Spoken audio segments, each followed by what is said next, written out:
Hi అండి. ఉగాది పండుగ వచ్చేసింది కదా! పచ్చడి చేశారా మరి?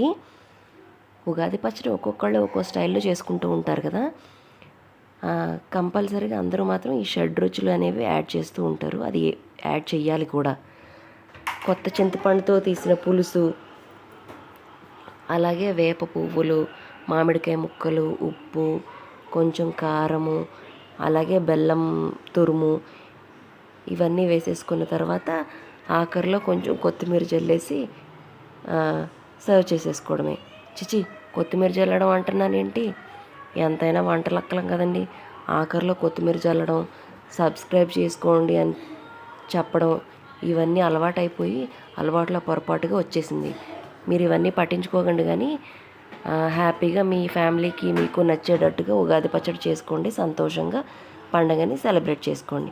అందరికీ ఉగాది పండుగ శుభాకాంక్షలు. Thank you.